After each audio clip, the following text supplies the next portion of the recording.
Hello student, I am Jilajit Yadav, class 11 chemistry. Today our topic is electron gain enthalpy.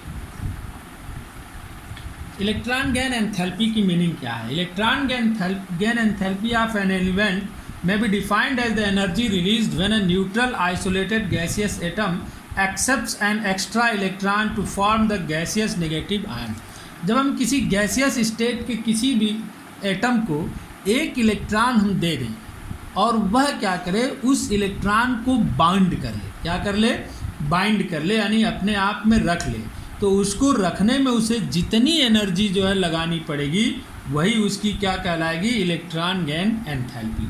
और वह जब electron को gain करेगा तो किस आयन में जो है कन्वर्ट हो जाएगा, नेगेटिव आयन में। किस आयन में कन्वर्ट हो जाएगा, नेगेटिव आयन। यानी इलेक्ट्रॉन गेन एंथैल्पी की मीनिंग क्या हुई कि जब हम किसी आइसोलेटेड गैसियस एटम को जो कि न्यूट्रल है उसको अगर हम एक इलेक्ट्रॉन देते हैं तो वह इलेक्ट्रॉन को एक्सेप्ट करने में जितनी एनर्जी को रिलीज करता है वही उसकी क्या कहलाती है, इलेक्ट्रॉन गेन एंथैल्पी। क्या कहलाती है, इलेक्ट्रॉन गेन एंथैल्पी। और जब कोई भी नॉर्मल एटम जब उसको इलेक्ट्रॉन दिया जाता है तो उसको क्या बोलते हैं, नेगेटिव आयन। किस आयन में कन्वर्ट हो जाता है, नेगेटिव आयन में। इलेक्ट्रॉन गेन एंथैल्पी को डेल्टा EgH से जो है डिनोट किया जाता है।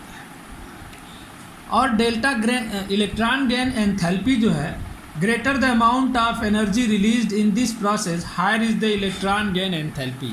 यानी कि किसी भी एक इलेक्ट्रॉन को जो है गैसियस एटम में जब हम एंट्री कराते हैं, प्रवेश कराते हैं, तो उस प्रोसेस में जितना ज़्यादा एनर्जी वह रिलीज करता है उसकी इलेक्ट्रॉन गेन एंथैल्पी उतनी ही ज़्यादा होती है। यानी कोई भी एटम एक इलेक्ट्रॉन को एक्सेप्ट करने में, गेन करने में जितनी अधिक इलेक्ट्रॉन एनर्जी को वह रिलीज करता है, जितना अधिक एनर्जी को रिलीज करेगा वही उसकी इलेक्ट्रॉन गेन एंथैल्पी उतनी ही ज़्यादा होगी।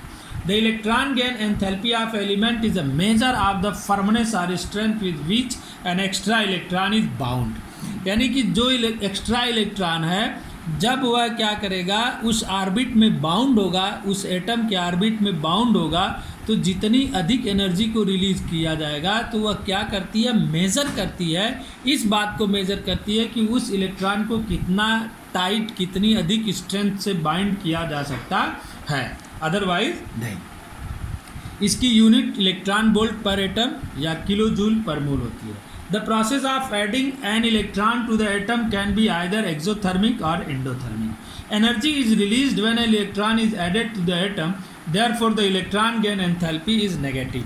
जब हम क्या करते हैं, इलेक्ट्रॉन जो है, इलेक्ट्रॉन को किसी एटम में प्रवेश कराते हैं यानी एंट्री देते हैं, तो जो एटम होता है जब वह इलेक्ट्रॉन को गेन करता है तो इलेक्ट्रॉन को गेन करते ही वह एनर्जी रिलीज करता है। क्या करता है, एनर्जी रिलीज करता है। तो जो हमारी इलेक्ट्रॉन गेन एंथैल्पी होती है वह नेगेटिव होती है। क्यों नेगेटिव होती है, क्योंकि वो उसमें ऐड नहीं हो रही, वह उसको क्या किया जा रहा है, निकाला जा रहा है। तो जब वो निकल रही है तो क्या होगी, नेगेटिव होगी। लेकिन इसमें भी जब हम पहला इलेक्ट्रॉन निकालते हैं, फर्स्ट इलेक्ट्रॉन निकालते हैं, तो जो हमारी इलेक्ट्रॉन गेन एंथैल्पी है, जब हम फर्स्ट इलेक्ट्रॉन जो है क्या करते हैं, किसी एटम में देते हैं, तो जो एटम उसको गेन करता है तो उसकी जो पहली इलेक्ट्रॉन गेन एंथैल्पी वह नेगेटिव होती है। लेकिन पहले के बाद जैसे हमने सपोज किया कि हमारा कोई एटम है ए, तो इस एटम को हमने एक इलेक्ट्रॉन दे दिया, यह एक गेन किया, तो इसकी इलेक्ट्रॉन गेन एंथैल्पी हुई, यानी कि इसने इलेक्ट्रॉन गेन एंथैल्पी किया, यानी कि इलेक्ट्रॉन को एक्सेप्ट करने में एनर्जी रिलीज किया। अब यह एक नेगेटिव आयन में कन्वर्ट हो गया। जब हम इसको दूसरा इलेक्ट्रॉन देते हैं इधर से, तो इलेक्ट्रॉन पर नेगेटिव चार्ज है, इस पर भी नेगेटिव चार्ज है, तो यह इलेक्ट्रॉन क्या करता है, जो दूसरा इलेक्ट्रॉन हम इसमें ऐड करते हैं उसको यह क्या करता है, रिपेल करता है। क्या करता है, रिपेल करता है, यानी धक्का देता है, प्रतिकर्षित करता है। तो जब यह रिपेल करेगा तो अब हमको इसमें एंट्री देने के लिए इस पर वर्क करना पड़ेगा। क्या करना पड़ेगा, वर्क करना पड़ेगा, यानी एनर्जी देनी पड़ेगी।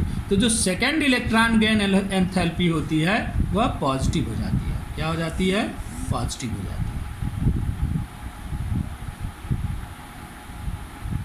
फिर से सुनो सभी लोग, मोस्ट इम्पॉर्टेंट टॉपिक है ये। जब हम किसी भी एटम को एक इलेक्ट्रॉन देते हैं तो वह क्या करता है, इलेक्ट्रॉन को गेन करता है और इलेक्ट्रॉन को गेन करते ही उस पर नेगेटिव आयन आता है, और नेगेटिव आयन आता है तो यानी कि जब यह इलेक्ट्रॉन को गेन करता है तो इसमें से एनर्जी रिलीज होती है, तो उसको हम बोलते हैं इलेक्ट्रॉन गेन एंथैल्पी। जितनी एनर्जी रिलीज होगी उसको इलेक्ट्रॉन गेन एंथैल्पी बोलते हैं। और फर्स्ट इलेक्ट्रॉन गेन एंथैल्पी जो होती है वो नेगेटिव होती है। क्या होती है?